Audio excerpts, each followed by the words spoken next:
Cliff Neville was the ultimate team player and mentor. He was a marvelous chief of staff at the Australian and the most diplomatic deputy editor at the Channel 7, deputy news editor under Vincent Smith. And he was the glue that held 60 Minutes together for nearly 20 years, as his partner Jocelyn and the chairman of the board, Fobwatch, would attest. He was, in the words of former 60 boss and now News and Current Affairs Director at 10, Peter Meakin, solid, dependable, wise, and loyal. When the advice you least wanted to hear was most needed, he was the guy who gave it to you. I wonder if Cliff would have advised him to go to Channel 10. Cliff also knew how to handle staff. He learned that, he told me, from former 60 executive producer Gerald Stone, who gave him the best management advice ever. I hope you're all listening. Praise in public, criticize in private. As a mentor, Cliff went out of his way to make sure young journos got jobs and kept them. They loved him, and he was a team player. He knew the importance of teamwork in television. Reporters, producers, camera and sound persons, editors working together.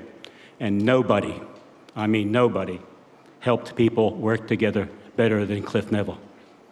So it gives me great pleasure to announce first of all, the finalist of the Cliff Neville Outstanding Team Player and Mentor Award. And the nominees are Alison Petrowski, the Current Affair 9 Network, Michael Thompson, The Ray Hadley Show, 2GB, and Wes Hardman, 9 News. And the winner is, as you can probably hear over there, Wes Hardman.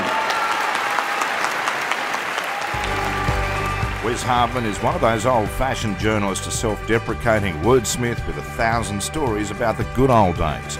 The difference is that he's still living them, as the fixer in the 9 newsroom who can write or rewrite a news package in a New York minute, tweak an intro in 30 seconds, and field produce a story or doco from the Middle East and get it back to the studio on time. Wes has been mentoring young reporters for decades in print and television.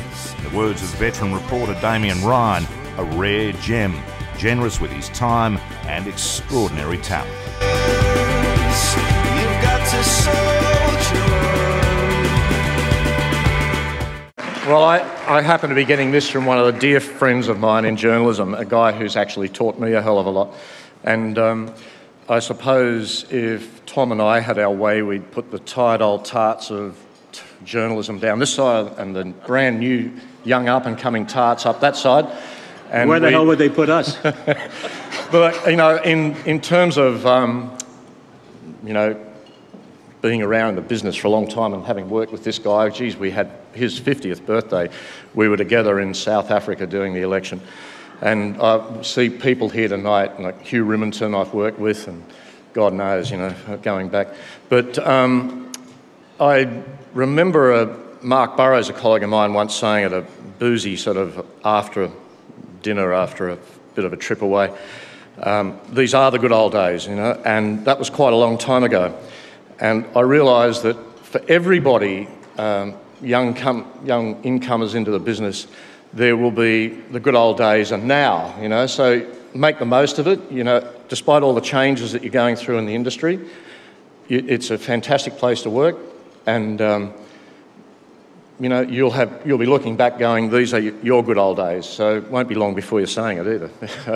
Anyway, thanks a lot, but gee, what a great pleasure to be here with this man. Feelings mutual, pal. And this man. And you, and Jocelyn.